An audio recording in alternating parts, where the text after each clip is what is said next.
क्या स्कूल से आते ही टीवी के सामने? देखो लवकुश को हर चीज में अव्वल है, पढ़ाई हो या खेल कूद, सुबह उठकर मंदिर जाना, बड़ों के पैर छूना। तुम्हारी माँ ने तो तुम्हें संस्कार ही नहीं दिए, जब देखो टीवी या मोबाइल। सुनंदा जी आज ही लौटी थी अपने छोटे बेटे के यहाँ से और आते ही शुरू हो गया उनका छोटी बहू चालीसा। और यह पहली बार नहीं था, हर बार का था। जब भी वे अपने छोटे बेटे के यहाँ से लौटती उनका रवैया कुछ ऐसा ही होता। रहती वह अपने बड़े बेटे के साथ और गुण हमेशा छोटे बेटे की ही गाती रहती। रिया उनका स्वभाव जानती थी, इसीलिए उसने बच्चों को इशारा किया और बच्चे टीवी बंद कर अपने कमरे में चले गए। इतने में डोरबेल बजी। बहू दरवाज़ा तो खोल ज़रा, सविता आई है। रिया मन ही मन सोच रही थी। वैसे ही माँ जी लौटी तब से मुंह फुलाए बैठी हैं और अब आंटी आ गई आग में घी डालने। प्रणाम आंटी जी, कैसी हैं आप? दरवाज़ा खोल रिया ने कहा। बस बेटा ठीक हूँ, कविता से सुना कि सुनंदा आ गई तो मिलने चली आई। हाँ हाँ आंटी आइए ना। कैसी हो सुनंदा, क्या बात है इस बार बहुत दिन रह आई अपने छोटे बेटे के यहाँ? मोटी भी हो गई हो, लगता है छोटी बहू ने खूब सेवा की। हाँ हाँ, बहू तो आने भी नहीं देना चाहती थी और बच्चे तो दादी दादी करते थकते ही नहीं थे। दिनेश भी गले लगाकर रो रहा था। माँ थोड़े दिन और रुक जाओ। छोटी बहू की भी आंखें भर आई।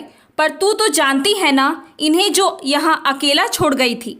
रिया पलट कर जवाब देना नहीं चाहती थी, इसीलिए वह चुप थी। पूरे परिवार के होते हुए भी पापा जी अकेले? और कैसी रही दिनेश के साले की शादी? सुना है बहुत माल ताल ले आई है बहू तेरी। समधन के तो भाग खुल गए।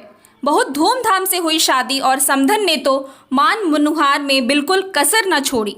दिनेश का साला दूल्हा होते हुए भी दिन में 4 बार बुलाने आ जाता था। वैसे तो दिनेश के मकान के पास ही है छोटी बहू का मायका, पर बेटे की माँ हूँ, बिना बुलाए क्यों जाना? मनुहार तो करानी ही चाहिए ना। सही कहा तूने। वैसे मेरे दिनेश के सास ससुर है ही व्यवहारिक लोग, अच्छे से समझते हैं समधियों की खातिरदारी कैसे करते हैं।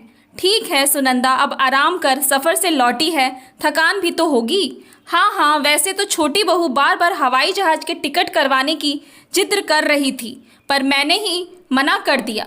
ठीक है सुनंदा, अब चलती हूँ, कल मिलते हैं। सविता के जाते ही रमेश जी बाहर आए। उन्होंने देखा बहू की आंखों में आंसू थे, पर उफ तक नहीं की उस बेचारी ने।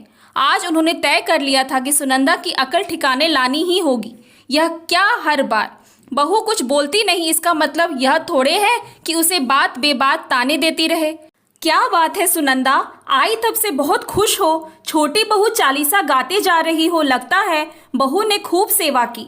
हाँ हाँ क्यों नहीं, जो सच है वही तो बता रही हूँ, उसमें गलत क्या है? आप भी तो अपनी बड़ी बहू की बड़ाई करते नहीं थकते। वह तो मुझे करने की ज़रूरत ही नहीं, लोगों को भी दिखता है।